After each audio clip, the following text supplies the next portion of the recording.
This is the X-Zone Broadcast Network, broadcasting worldwide on broadcast affiliates and satellite program providers, including CNN Broadcast Network, Sirius Satellite Network, Star Media, Good News Radio Network, Angel Broadcast Network, Wiki Broadcast Network, and WPBN TV. For more information on the X-Zone Broadcast Network, visit us at www.xzbn.net.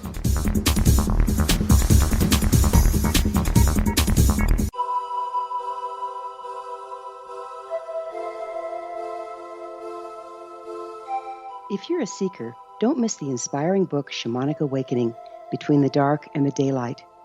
This remarkable work chronicles shamanic counselor and indigenously trained dream decoder Sandra Cochran's 35 years of experience with diverse wisdom keepers throughout the Americas.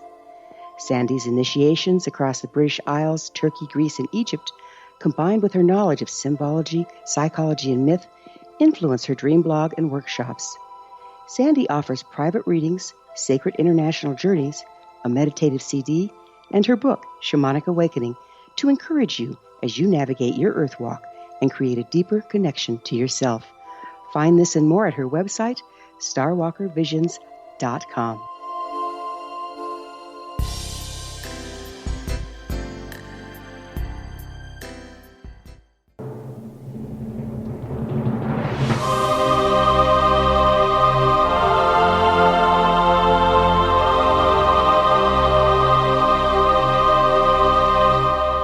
The Science of Magic with Gwilda Wiyaka is largely an opinion talk show. All opinions, comments, or statements of fact expressed by Gwilda Wiyaka's guests are strictly their own and are not to be construed as those of the Science of Magic or endorsed in any manner by Gwilda Wiyaka, Relmar McConnell Media Company, its affiliated networks, stations, or employees.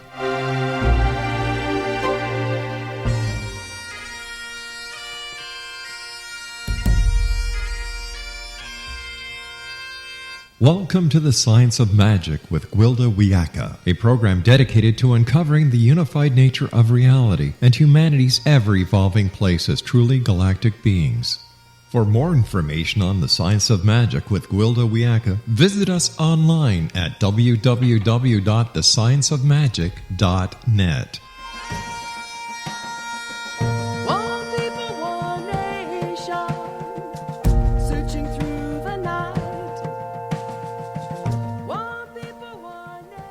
Hello and welcome again to the Science of Magic, a place where science and magic come together to transform fact into evolving truth. We're coming to you through the leader in paranormal programming, the X-Zone Broadcast Network, xzbn.net, and can also be found on our website, thescienceofmagic.net. I'm your host, Gwilda Wiyaka. This hour, we'll be exploring a safe place to be. Life is full of bumps and bruises under the best of circumstances. Just last week, my much-beloved 10-month-old granddaughter pulled herself up to stand using a folding chair on a slick surface.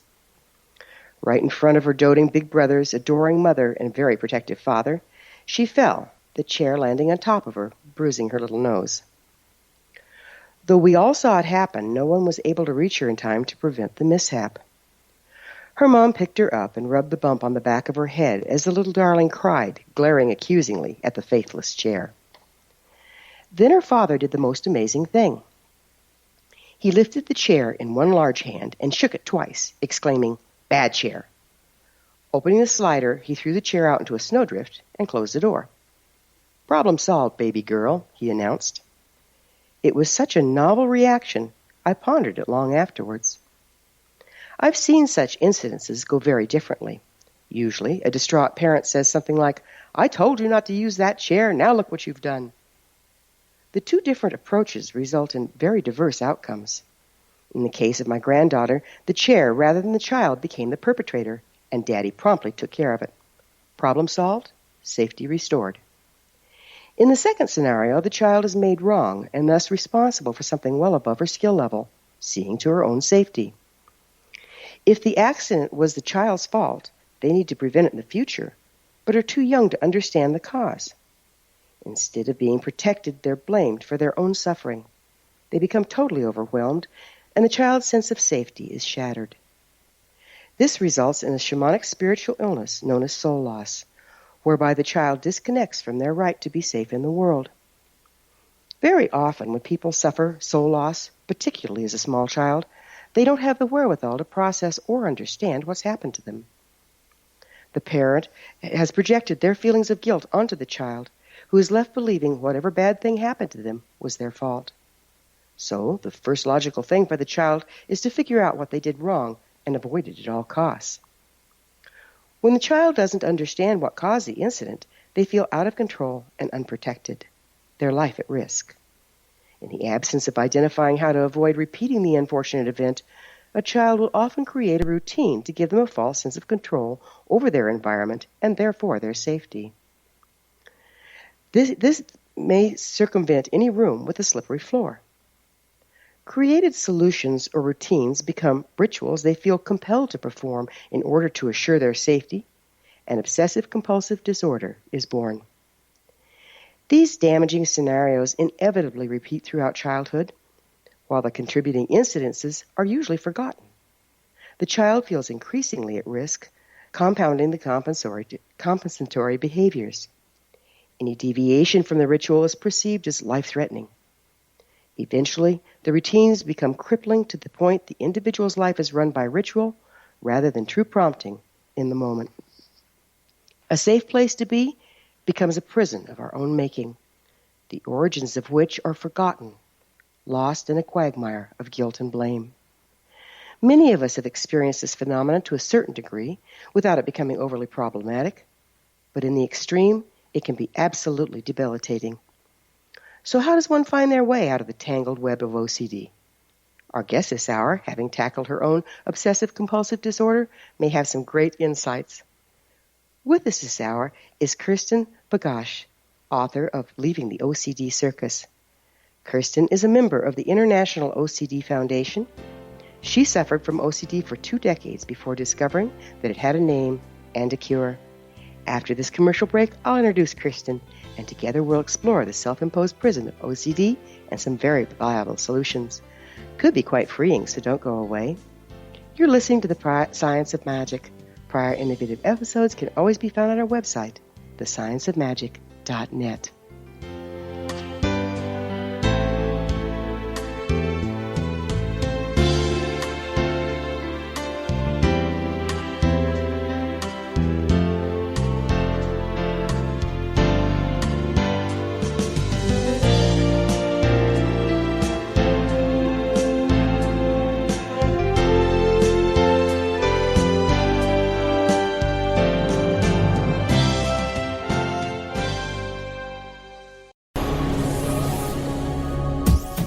This is the X-Zone Broadcast Network, broadcasting worldwide on broadcast affiliates and satellite program providers, including CNN Broadcast Network, Sirius Satellite Network, Star Media, Good News Radio Network, Angel Broadcast Network, Wiki Broadcast Network, and WPBN TV. For more information on the X-Zone Broadcast Network, visit us at www.xzbn.net.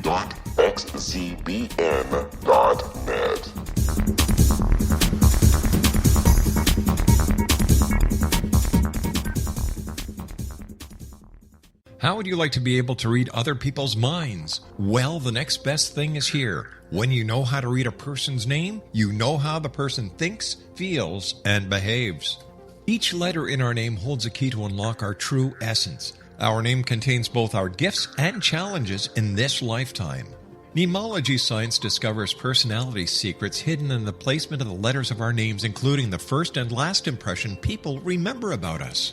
Sharon shows us how to interpret the arrangement of letters as outlined in her book, Know the Name, Know the Person.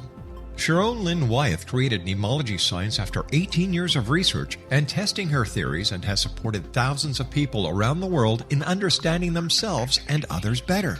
You'll enjoy Sharon's unique teachings as she shares her system to learn the gifts behind your given birth name. Even if you don't like your birth name, there are jewels in this book. If you're thinking of changing your name, ready to name your child, or wanting to get along better with others, this is the book for you. If you'd like to improve your relationships and change your life for the better, get the book today, Know the Name, Know the Person, or visit www.knowthename.com. That's www.knowthename.com. Take a step back in time and discover old Florida cuisine at Marsh Landing Restaurant in Fellsmere, Florida. Enjoy delicacies such as frog legs, gator tail, catfish, and swamp cabbage, or enjoy the more traditional cuisine such as hand-cut Angus steaks, ribs, and seafood. Join us for breakfast with a southern flair featuring sweet potato pancakes, biscuits and gravy, and much more. Planning a party? Marsh Landing's private dining rooms can accommodate groups from 8 to 80 people. While you visit, enjoy the historic pictures, artifacts, and stories that line the walls. Marsh Landing is truly a unique experience. Marsh Landing Restaurant, 44 North Broadway in historic downtown Fellsmere, or visit marshlandingrestaurant.com. Marsh Landing, old Florida cuisine at its best.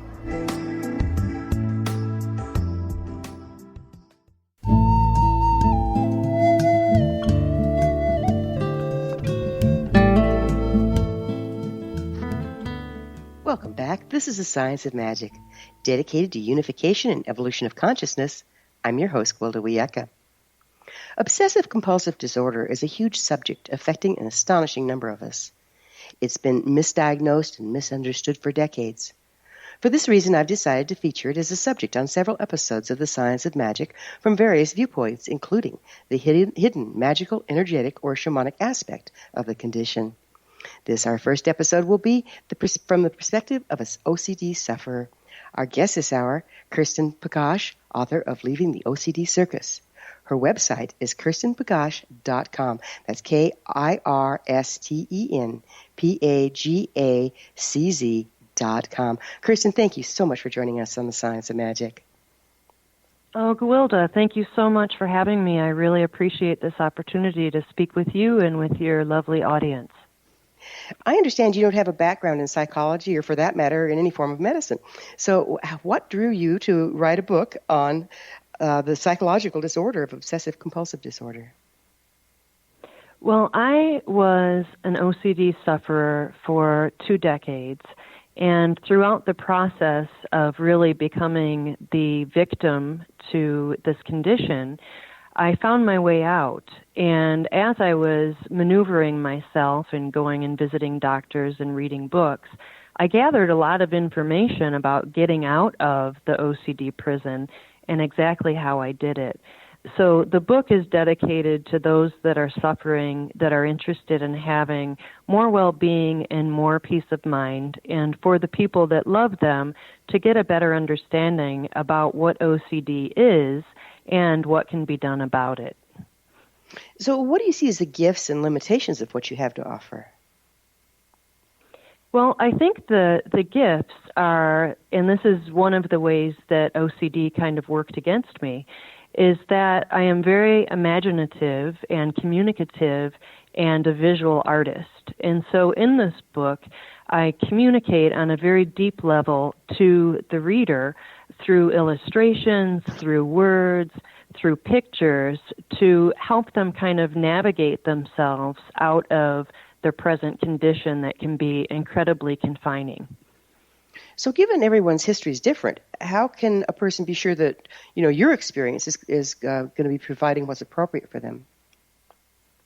Well, I think that it's not a custom-made package. However, what I do have to offer, I think, is customizable for someone to be able to pick up some really great insights. What I like to say is insights that help people kind of whittle their own key out of their own prison. And by showing how I did that for myself, it is an inspiration to share with others how they can do it for themselves and really give them the guideposts, if you will. So would you please define OCD for us as you understand it? Sure. And OCD is so misunderstood, so I'm very happy for the opportunity to share the definition as I know it to be. OCD stands for Obsessive Compulsive Disorder, And obsessions are things that are in your mind that you wish weren't there, that have a very repetitive nature. And they're not something that you welcome. You'd really prefer not to have these thoughts.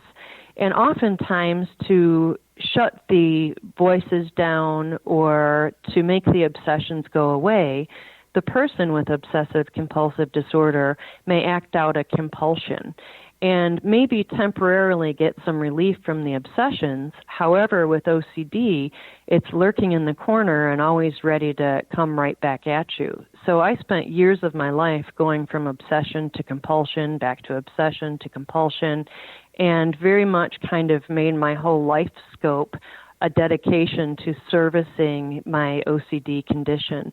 And the other thing I'd like to add is that OCD has really become more of a word in our common vernacular. And when I was diagnosed, there was very little material out there about OCD, and I was very hungry to learn anything that I possibly could. And now there is so much more information available that the people that may be listening that are feeling victimized by this condition or are trying to understand it better, yes, my book is certainly available to help, and there's also many other things available to help as well. So what should a person do if they suspect they have OCD? I know that, this isn't just a is or an isn't. It's like a continuum. All of us are obsessive and compulsive to a certain extent. But what should a person do if they're kind of wondering, this is kind of over the top?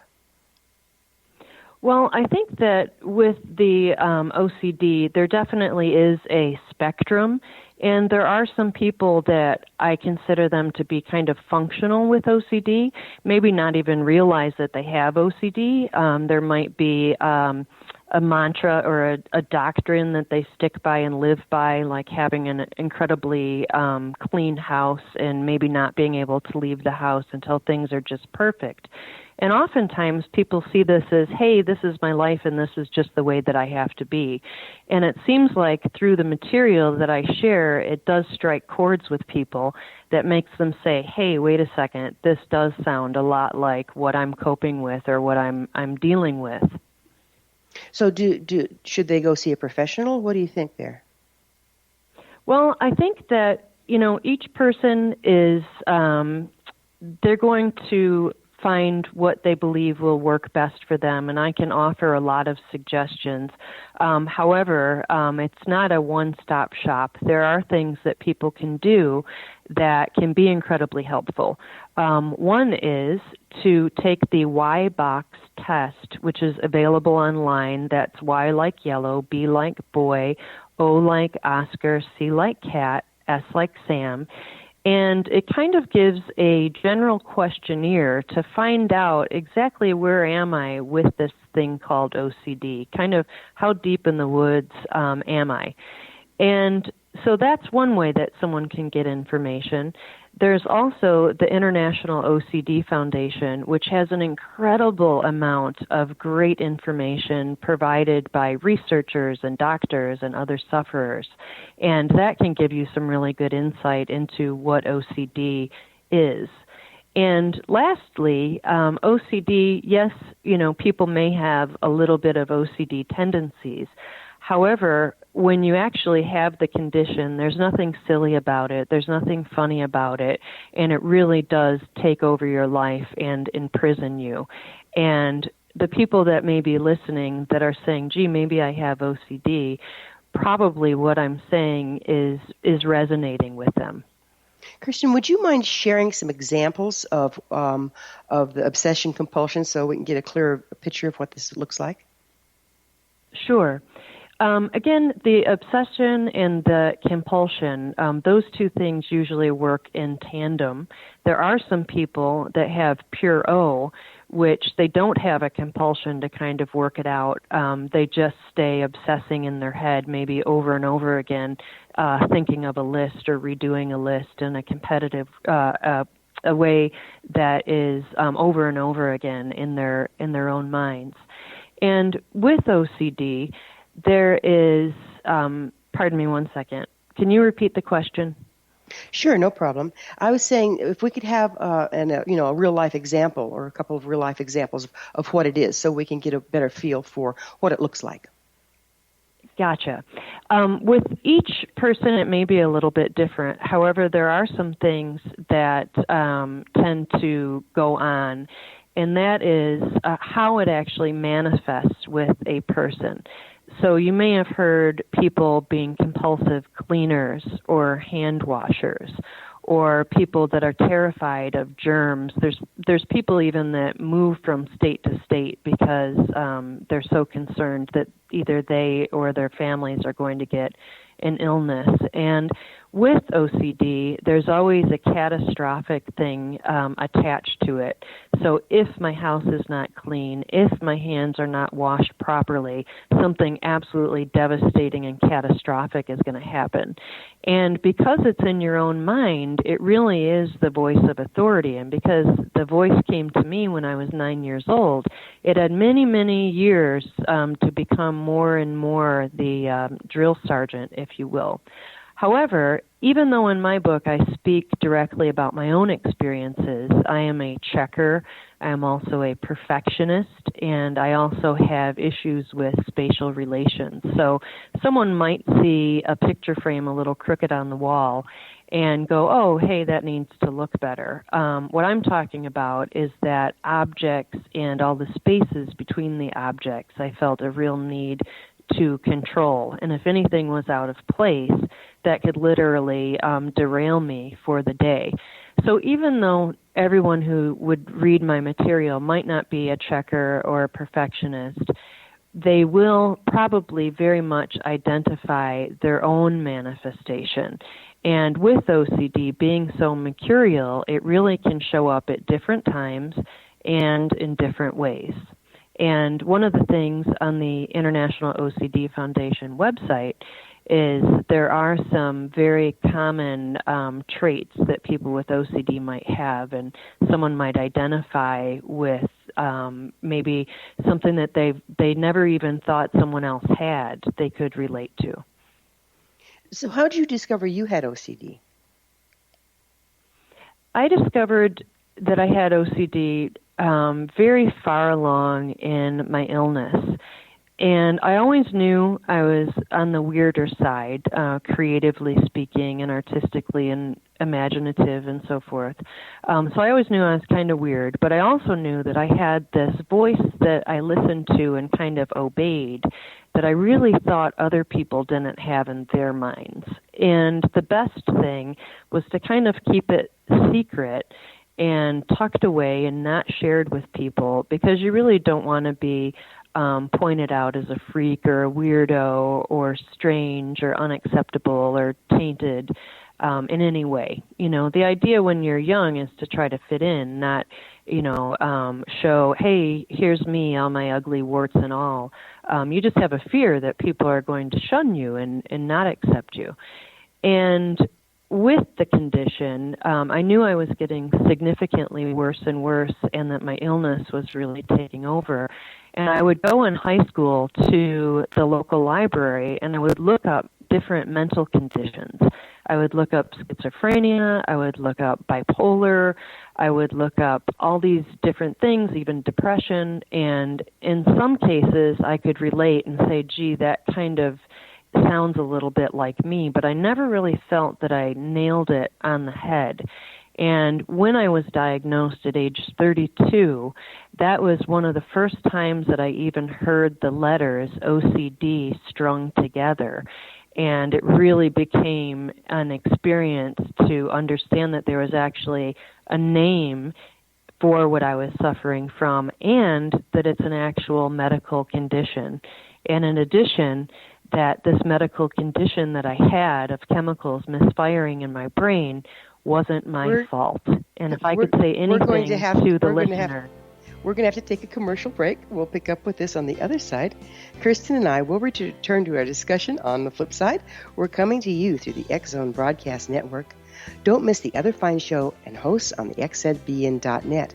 You're listening to The Science of Magic, thescienceofmagic.net. I'm Gwilda Wiyaka. There's more coming on this very important topic, so don't you guys go away.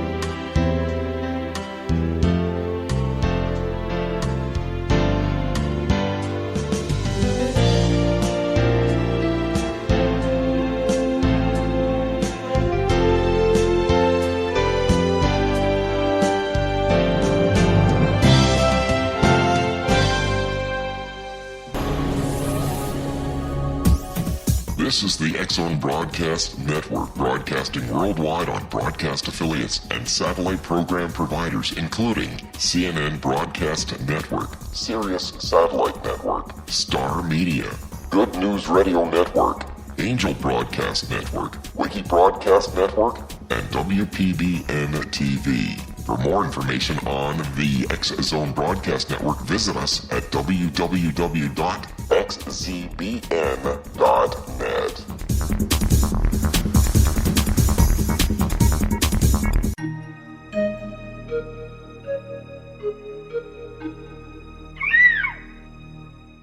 While science pursues fact, magic accesses the quantum level, bridging random facts to form truth. As long as science and magic remain separate and polarized, the truth cannot be known. I'm Gwilda Wiyaka. Join me on the Science of Magic radio program, dedicated to unification and evolution of consciousness. During each episode, I'll be speaking with experienced and respected scientists and mystics.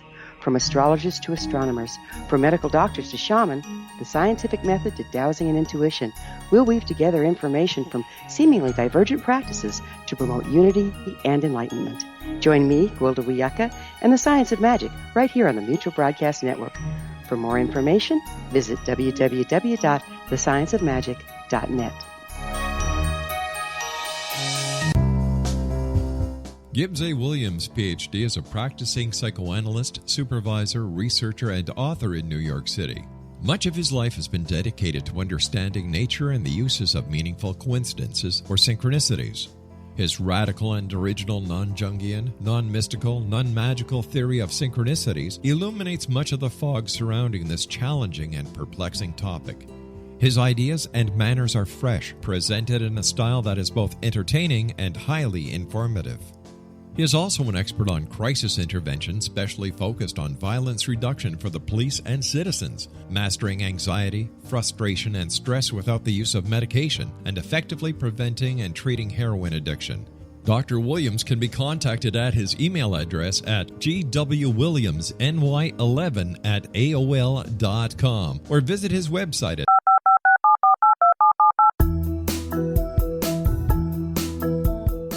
Did you know that when you're on the road with limited data or Wi-Fi, you can still listen to the X-Zone Radio Show with Rob McConnell, The Science of Magic with Gwilda Wiyaka, X-1, Dimension X, Space Patrol, and every minute of the X-Zone Broadcast Network by calling 213-401-0080, courtesy of Audio Now. No smartphone, app, or internet needed. It saves your data plan, and it's free if you have unlimited minutes.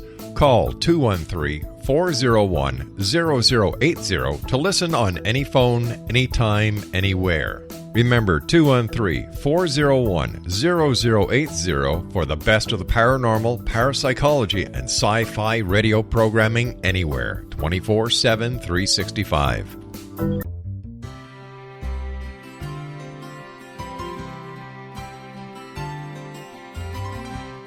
True healing must address 4 levels: physical, emotional, mental, and spiritual, for us to live joyful and productive lives.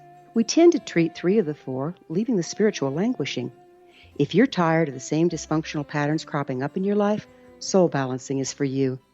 Trixie Phelps, owner and founder of Soul Balancing, is a naturally gifted energy healer trained in numerous esoteric forms, including shamanism. Trixie has created a powerful modality that safely and effectively clears your energetic field. A soul balancing session can remove interference, heal trauma, and restore your hope. Contact Trixie for a life-changing long-distance session today, www.soulbalancing.world.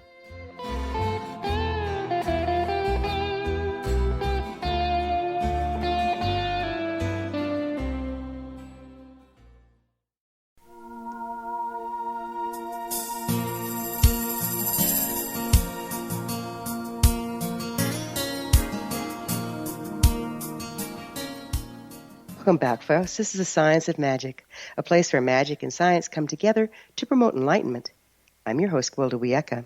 Our guest this hour is Kirsten Pagacz, author of Leaving the OCD Circus. Kirsten, we were talking about how what caught my attention was you said that in your case a voice started appearing in your head. Was that like an audio hallucination? What were you looking at there? I don't think it was an audio hallucination to the extent that someone with schizophrenia might experience this sort of voice. For me, it started almost like a friendly voice that was offering something to do or maybe a little bit of a game to play, like tapping my index finger on a surface to a certain number perfectly a certain amount of times. And it was kind of like, oh, okay, this is kind of interesting. I'm being offered a little exit from my reality, and this is kind of fun. I'm being set up with a challenge of something that I can actually perform.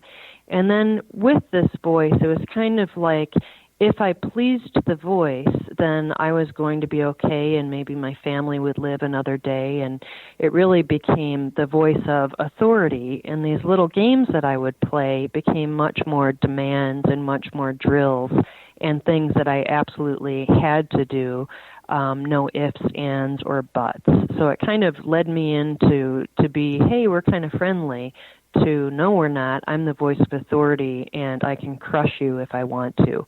And this voice became completely a mental bully that just ripped down my self-esteem, my self-worth. It was absolutely a painful existence. And I know people with OCD experience similar pain. And my mission is really to help them, free them, and give them some succinct ideas and tips and techniques of how they can successfully take down their own mental bully so they can get to a more joyous life much faster than I was able to get to mine. Mm. Can OCD be dangerous? Absolutely. When you don't have control of your own mind and your own thoughts, that can be incredibly dangerous. And there are some things that your OCD might tell you to do or else, and people find themselves in very precarious situations. Maybe someone is fearful of hearing alarms at night or what have you, or anything that could motivate them to try to do something. I know a gentleman who was always fearful that on construction sites the orange cones might be misplaced, and if they were misplaced, this could cause an accident. And because he had this special knowledge, he felt it was up to him to go to the construction site and make sure the cones were okay. Well, out on those type of sites or on the highway or what have you, if you have a hard hat on and you're very skilled, sure, you can maneuver in that area. However, when you're not that person and you're just being driven to madness by this cone you need to fix, otherwise a catastrophic outcome could happen at you not doing the right thing, such as fix the cone. You can be out on the highway trying to do things that you really shouldn't be out there doing. So it seems like if performing these things not performing them seems life-threatening, what happens when another person interferes with your rituals? Well, that can get really challenging because you are hell-bent on making sure that you satisfy this mental bully known as OCD. And if you don't satisfy this mental bully, then holy heck is going to bust down on you, and your life will be living hell, and it'll be amped up to 11 on the dial. So you really do anything to quiet and hush and make this inner narrator, make this OCD happy. And if someone says, hey, we're not going to go that way, we need you to be flexible, we need you to go this way, you can really feel like a spaghetti noodle uncooked that breaks in half. And you really get rushes and surges of fear and anxiety racing through your body, and heart palpitations and obsessions, and your world starts spinning. And you'll do anything to make it stop, hence the compulsions, hence the name of my book, Leaving the OCD Circus, when I came up with the title, it wasn't the circus of fun clowns and cotton candy and a good day with your family. It's the hellish, nightmarish circus. And we do such crazy things to try to turn that volume down, try to turn that off. And without proper care and tips and techniques, it's very challenging to get that voice to quell. What have you found is your greatest personal challenge with living with OCD? I think one of the things was to realize that it was going to be with me forever, and it was something that was going to be up to me to manage properly. And oftentimes I say it's similar to someone who's diabetic. You don't usually stop being diabetic, but you do learn things to manage it. And so maybe they would like to be around sugar just like everybody else, but because of this special condition, they need to manage their life and everything in it to help and reinforce their well-being. So it's kind of like, gee, I've got this thing, I'd really rather not have it, but reality is I do have it, and I need to manage to it. It seems like living with somebody with OCD would be very difficult because their life is so dominated. It would be very interfering in the flow of yours. What can you tell us about the difficulties faced by a person living with somebody that has OCD? Well, often OCD kind of takes over and really kind of dictates how everything is going to go down in the household. And sometimes family members, unaware, they think that by servicing the OCD and not challenging it, that's the way to go to keep the peace. And actually, on the contrary, there's things that you do that may not feel good in the beginning, but create a more healthy space and environment. So if I could say anything, it's that kind of like weeds can take over a yard and just run rampant. That is how OCD, that is how the nature of it can take over families, school, relationships, and oftentimes people just really retract because they don't know how to cope with everything that's kind of consuming. Right, because when an OCD sufferer has to have such control over the environment, everybody else in that environment ends up suffering with them, don't they?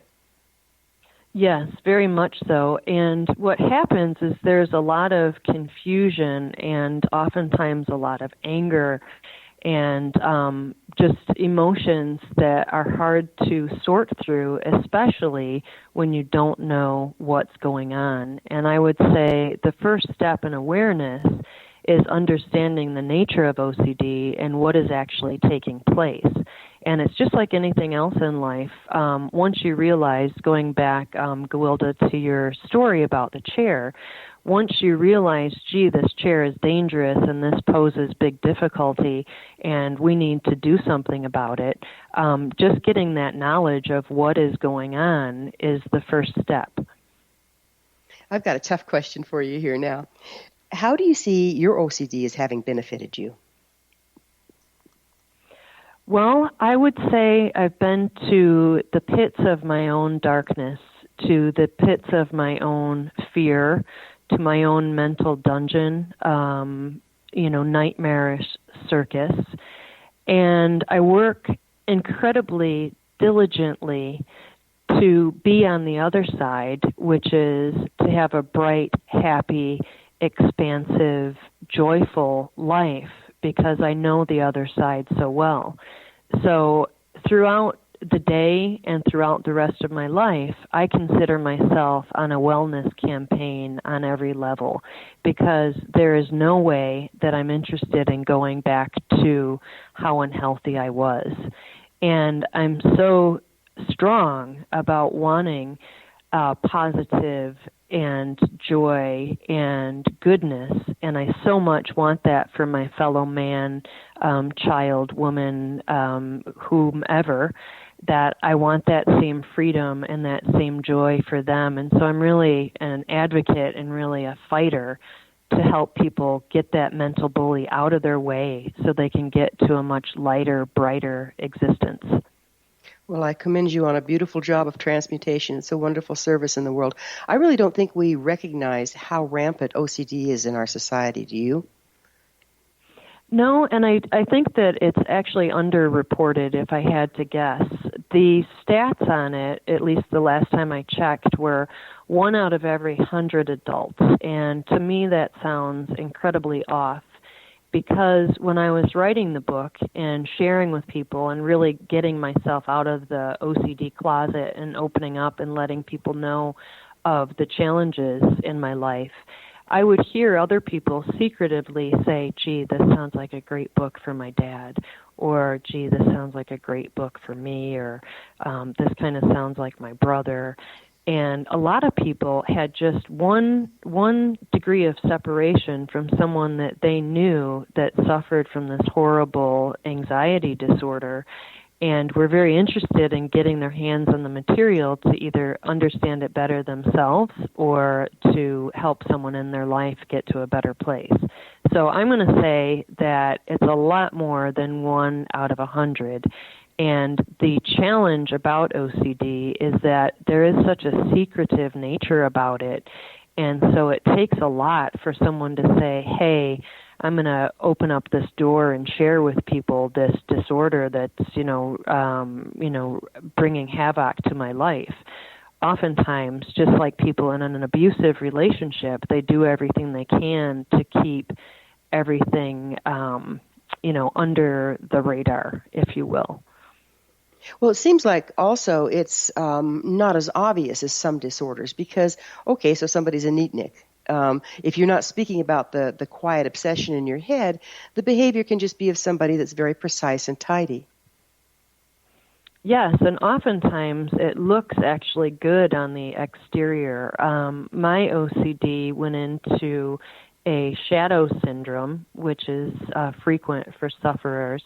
And I spent my later high school years being completely obsessed with my weight and very hard on myself of what I would allow myself to eat or not eat.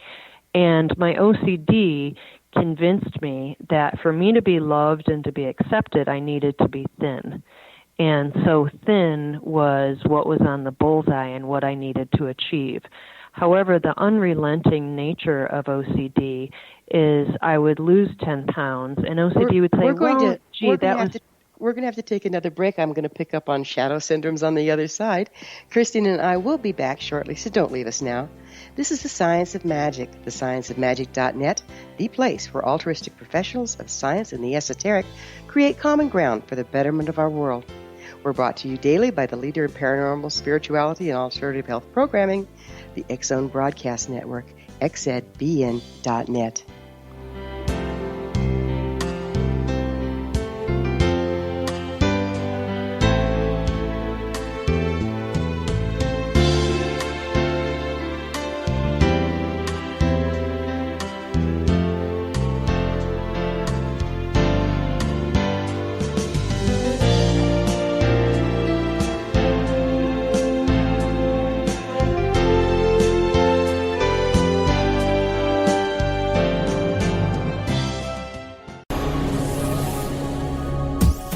This is the X Zone Broadcast Network, broadcasting worldwide on broadcast affiliates and satellite program providers, including CNN Broadcast Network, Sirius Satellite Network, Star Media, Good News Radio Network, Angel Broadcast Network, Wiki Broadcast Network, and WPBN TV. For more information on the X Zone Broadcast Network, visit us at www.xzbn.net.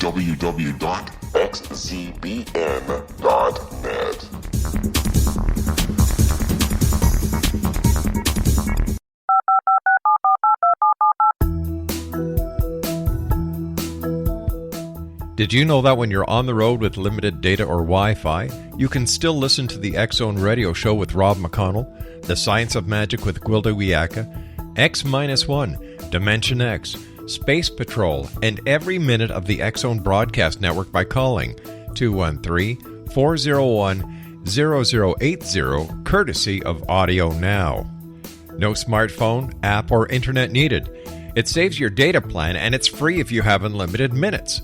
Call 213 213-401-0080 to listen on any phone, anytime, anywhere. Remember 213-401-0080 for the best of the paranormal, parapsychology, and sci-fi radio programming anywhere, 24/7, 365.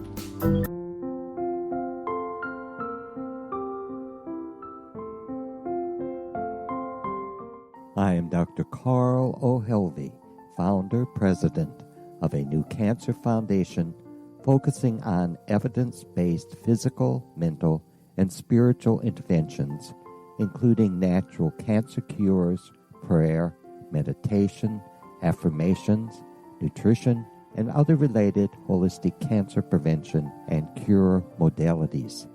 These are used in cancer education, research, and financing care. I ask for your help to continue this important work by donating at www.holisticcancerfoundation.com.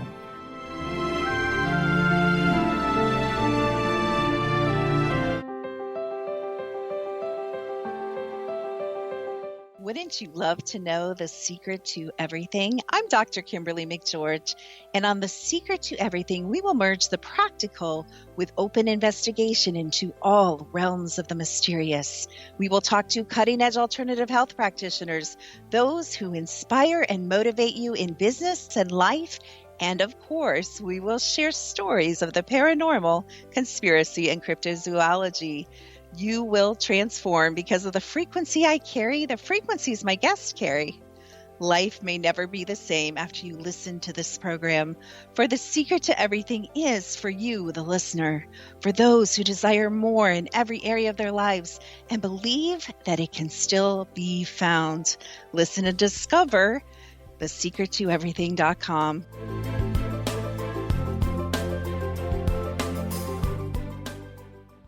Little children aren't the only ones afraid of the dark. Millions of soldiers return from war zones with PTSD, anger, frustration, fear, and loneliness, much of which surfaces during the darkness of the night. You have the chance to change the lives of these American heroes. Songs and Stories for Soldiers.us provides free MP3 players for these men and women. With a list of 3 million songs in 16 different styles, 100,000 audiobooks, and 30,000 old-time radio programs, every veteran can find something to soothe and comfort them at no cost. All our players contain an 8-hour audio program designed to help veterans fall asleep. With 1,500 plus vets now participating, it's our goal to deliver 10,000 audio players this year. Go to our website at songsandstoriesforsoldiers.us. Help us help a veteran make it through the night. You're listening to the X-Zone Broadcast Network, www.xzbn.net. Welcome back. This is the Science of Magic. We're bringing together gifted people of service to the world. I'm your host, Gwilda Wiyaka, and one of those gifted people of service is our guest this hour, Kirsten Pagacz. She's the author of Leaving the OCD Circus. Kirsten, we were just getting into a really fascinating subject, and that's the shadow syndromes that oftentimes OCD sufferers run into. Would you mind sharing more about that? Sure. When I was in high school, I suffered greatly from anorexia. And the whole thing for me was that to be acceptable or to be loved, that I needed to be thin. And so OCD really did a number on me and would say, hey, you'll be loved and, people will care about you, but you really need to lose some weight. So how about losing 10 pounds? And then I would lose 10 pounds, and then OCD would come back very viciously and say, well, you're still really kind of fat, so 10 pounds really isn't enough. You need to lose another 5 pounds. And I kept staying on this cycle over and over again and believing this voice that I had to be thin or else, all love would be lost and I would be disgusting and nobody would want to be with me, that I got down to 98 pounds and I'm about 5'7". And so it was incredibly dangerous and I was so destructive to myself and hurting myself.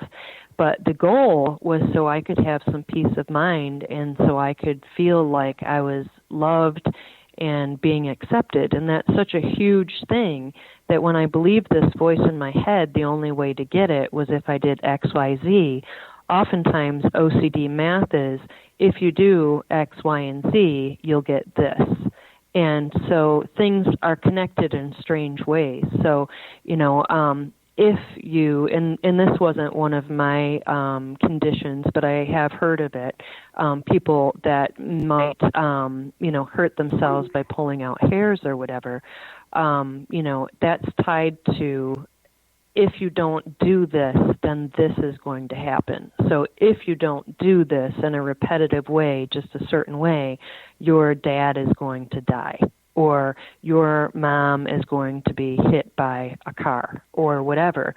And the problem is, this voice, you give a lot of credit to it, and you say, okay, yep, you're the voice of authority, so I'm going to believe what you're telling me, and what you're being told is complete nonsense. And the problem is it's very difficult when that voice is so booming and looming in your head and will do such pain and horrible things to you if you don't perform a certain way. And that's why people do such crazy things.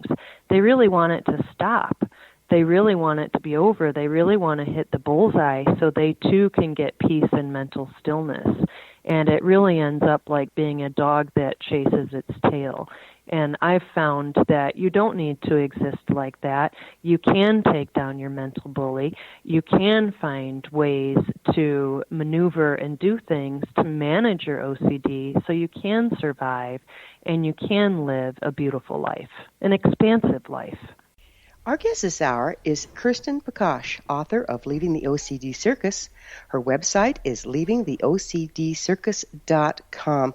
Kirsten, do you think OCD creates anxiety or is a result of anxiety? That's a good question, and I think both. OCD is an anxiety disorder, so it definitely fits into that category. It's also a medical condition where you have a chemical imbalance, and so it's very debilitating. Because anybody suffering from anxiety, you know how tough that is, OCD or not. But at the same time, because you're trying to hide this abuser, you're trying to keep it a secret and just try to keep yourself functioning, oftentimes it causes a lot of anxiety because you're holding in the secret and almost living a double life. I had my external person that did well with my career and so forth, and then I had the internal person that I didn't share with anybody that was a complete wreck. And when you're kind of being split in two, that causes tremendous anxiety within yourself. You don't feel like you're one complete. You feel like you're divided, and it is a very rough existence. It sounds awful. So what causes OCD? Do they know? Well, there's a lot of different studies that have been done, and the best knowledge that I have is that it can definitely be through your DNA. So it can be from the nature, if you will, of the nature and nurture equation. And then also the type of, nurture that you had. Oftentimes, OCD can kind of be an escape route. And for myself, for instance, I believe that OCD was heavily on my dad's side of the family. I believe that he had undiagnosed OCD for his lifetime that I knew him, which led to very heavy drug addiction because you really try to pacify yourself from how horrible you feel. And so with my childhood, it was very topsy-turvy. There was not a lot of stability. It was rough going. And OCD for me offered a little bit of an escape route, a little bit of an oasis, if you will, where I could control things and make my world feel more stable. I found the first step in overcoming a thing is first becoming a witness to it and observing yourself doing it. Would you mind speaking to this from your personal experience with OCD? Absolutely. When I was diagnosed with OCD, it was with a doctor specialist who was very kind and wonderful and did so many things that were incredibly helpful to me. So I was very blessed by being connected with him. And one of the things that he did was offer me ways to kind of separate from the behavior and kind of look at it as an observer. And I actually would take notes on myself during the day every time that OCD would take place. And we reviewed those notes, and I was shocked how pretty much all of my time was being consumed with this. And that was called homework. It seems like time loss is a big part of OCD, isn't it? Oh my gosh, yes. You are robbed of time, and that's one of the reasons that I'm so determined to help people, is because time is your life while you're here on this planet, and you should not have it robbed from you by a medical condition that's an unrelenting bully. Life is just way too short, and to be robbed of time and robbed of your peace of mind is not fair. Is there any known cure for OCD?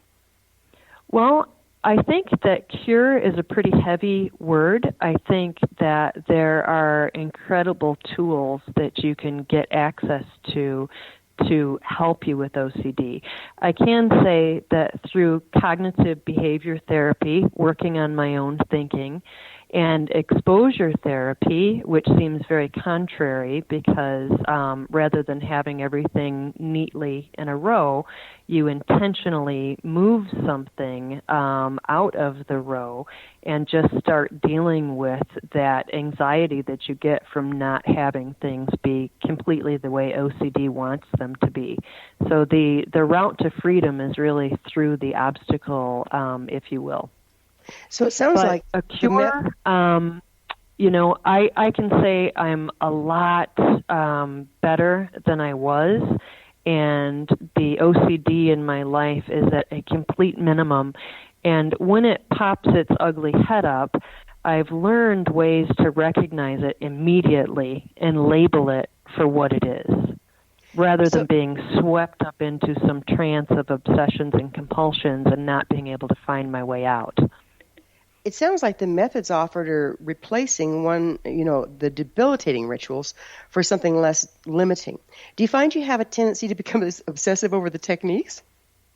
I don't. I think I spent so much of my life being obsessive and being, a cat on a tin roof that I really try to keep myself in check and kind of check in with myself and see where I am. And if something's getting me too dialed up or too anxious, that gives me an opportunity to look inward and say, okay, what's going on here? And almost play my own doctor, if you will. It's almost like I have to wear a little white lab coat and take a look at myself and say, hey, self, what's going on here? And start identifying what is the stimulus and what is my response. So have you found a creative way to personally channel your OCD? Absolutely. And I think that having access to my imagination and to my creativity is really terrific, because that's where I enjoy being artful. And having access to that in ways that are helpful to both myself and other people is wonderful, rather than having it work against me, if you will. So you can take all that energy and be of service to yourself and to the world. That's beautiful. Absolutely. And I think, too, through the book, it's almost like I offer breadcrumbs out of the dark forest through my artwork, through my words, poetry, and so forth, to help people really navigate their path out of this miserable condition. So, in parting, what would you say would be the most important first step for an OCD sufferer to get hold of their situation in their life? I think that gaining awareness about what OCD is, that it is truly a medical condition, it is truly a chemical imbalance, and it is not your fault, is primary.